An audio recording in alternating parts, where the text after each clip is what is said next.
A retired Special Forces soldier takes his estranged daughter on a cross-country road trip to fix their broken relationship. But when they take a detour into the deep woods, they stumble into the territory of a twisted, off-grid cult that hunts humans for sport. Now, these hunters are about to learn that they just picked a fight with the wrong father.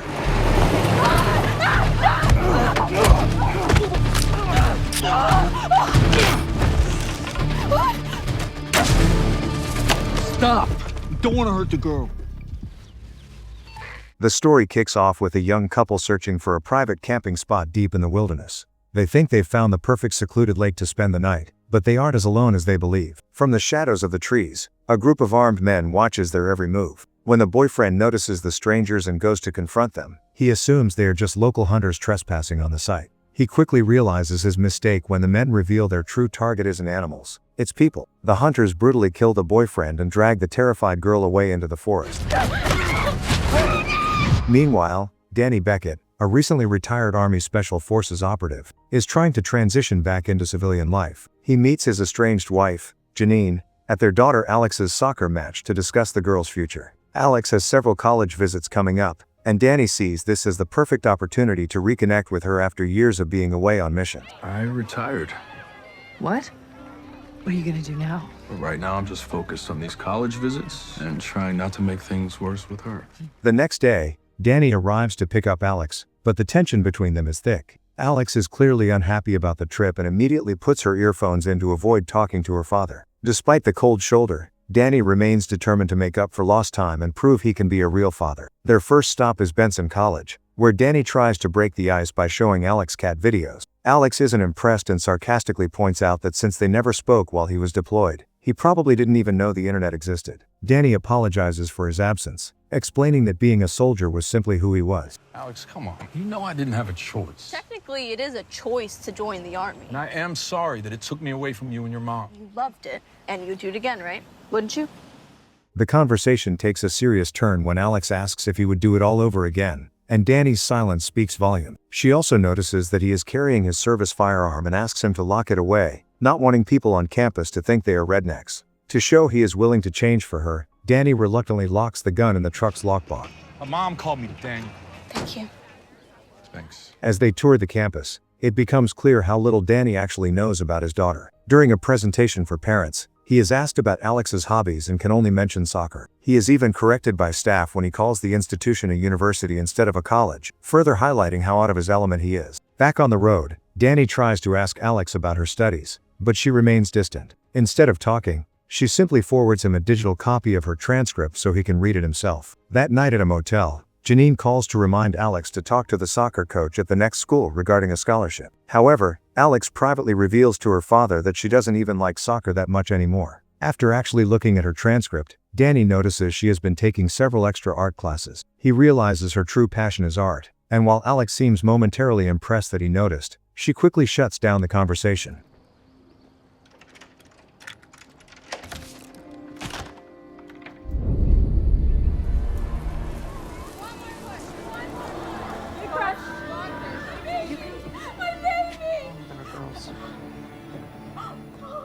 The next day, Danny and Alex hit up Alton University, but the vibe is still pretty heavy between them. Alex finally admits she's not really feeling the last two schools on the list. She mentions there's this specific art school she's dying to check out, but she figures her dad won't want to bother since it's a 9-hour drive. To her surprise, Danny is all in, telling her he's got nothing but time to spend with her. Alex asks him to keep this little detour a secret from her mom for now, wanting to wrap her head around her future on her own terms. Danny agrees to the pact, and the two of them get back on the road toward the art school.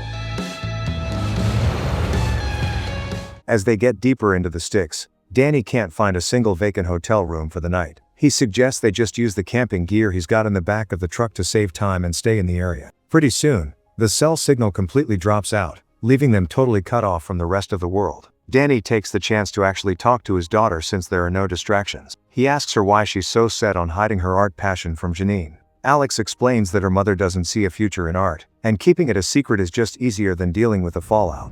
Because according to her, there's no future or money. She just wants you to be happy. Try being honest with her.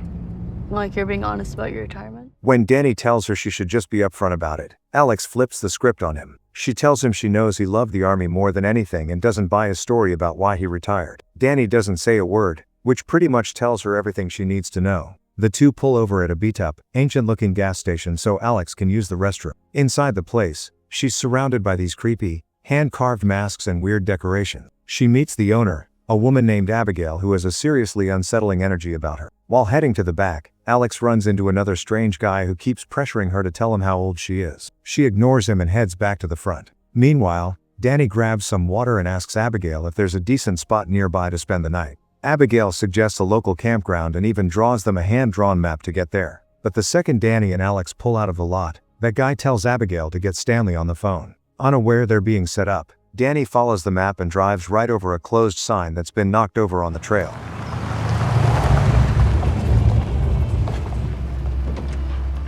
They pull up to a massive lake that looks exactly like the spot where the couple got attacked earlier. Once they get the camp set up, Alex feels comfortable enough to show Danny her sketchbook. Danny is actually blown away by her talent and tells her she needs to follow her dream, no matter what. You got anything else I can see? What? These are incredible. Oof. Cold? Yeah. Let's see if we can find some dry wood. As the sun starts to dip and the air gets chilly, Danny decides to go look for some firewood. While they're walking, they start hearing some strange noises in the brush. Danny thinks it's just a raccoon or something, but as the sounds get closer and more deliberate, they realize they're being stalked by two men.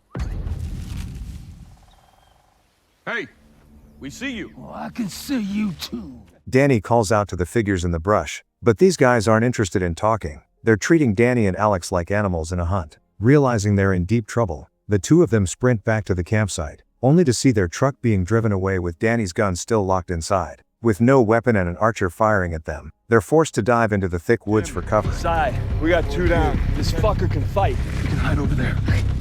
They scramble under a massive tree root to hide and end up face to face with a rotting human corpse, which is a pretty clear sign of what these hunters do to people. Nearby, Danny catches some radio chatter from the hunters reporting back to a guy named Stanley, who warns them to find the prey or don't bother coming back. Alex starts spiraling, blaming herself for not mentioning the creep at the gas station and for making Danny lock his gun away. Was off with that guy at the gas station. Don't. Danny's taken a hit and is bleeding, but he tells her to keep her head in the game because they have no time to waste. He reassures her that gun or no gun, these guys picked a fight with the wrong dad, and he's getting her out of there. They start following some train tracks and stumble upon an old RV hidden in the woods. They notice an antenna on the roof, which might mean a radio and a way to call for help. As they approach, a barking dog inside gives them away, and the hunters ambush them again. A brutal fight breaks out, and Danny manages to take one of them out with Alex's help. A massive tank of a man pins Danny down, but Danny manages to get the RV rolling, pinning the guy against a tree so they can make a break for it. During the scramble, Alex trips and badly sprains her ankle, making it even harder to keep moving. Back at the RV, the hunters gather around their dead friend. They realize Danny isn't some average camper, but they know Stanley will be livid if they return without the girl. Let's go, boy. We haven't got all night. What about Nikki? We'll come back for him later. How's that ankle? Eventually, they find a small cave by a river that gives them a good vantage point to see anyone coming. While they rest and eat some MREs, Alex asks again why he really left the army. Danny finally opens up, explaining he got into a fistfight with his commanding officer after an op went south. He had disobeyed orders to try and save a child during a rescue mission, and in the end, they lost the kid and Danny got kicked out. He tells her he didn't know how to be a soldier and a dad at the same time and apologizes for everything. They spend the night hiding out in that cave, trying to stay off the radar.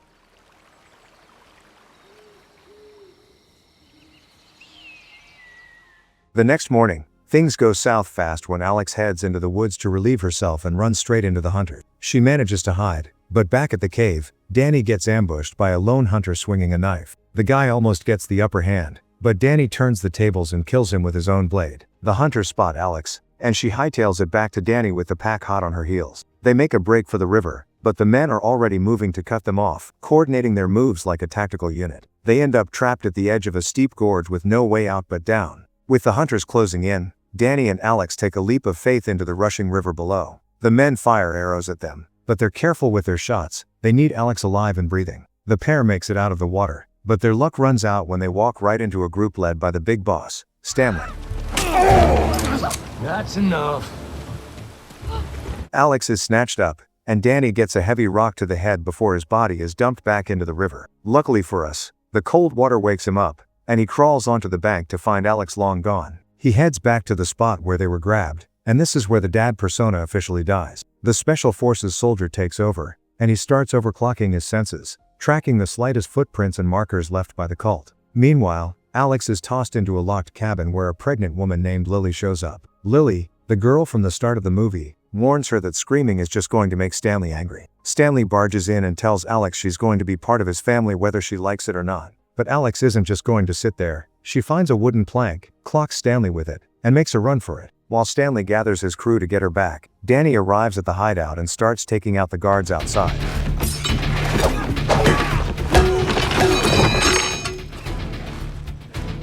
Alex ends up at the edge of a cliff with the sea at her back, realizing there's nowhere left to run. Stanley finds her there, telling her to stop making a fuss and just come home. At the same time, Danny has the rest of the men tied up, demanding to know where his daughter is. One of the cultists tries to act tough, smugly telling Danny that his daughter is already gone. Another guy starts running his mouth about how they plan to use her for breeding, which is the exact moment he realizes he's made a fatal mistake. Without saying a word, Danny takes a pair of shears and snips off one man's finger. I'm not fucking around. Tell me where my daughter is. You're too late. Probably getting it from one of the boys real good right now.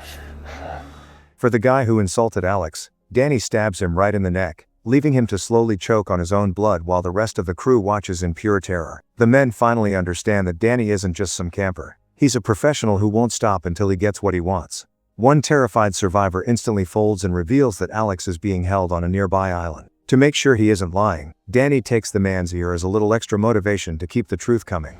Stop! Tell me or I'm gonna slit your throat! Stop! I'll tell you. What the fuck did you just say? The girl's gone.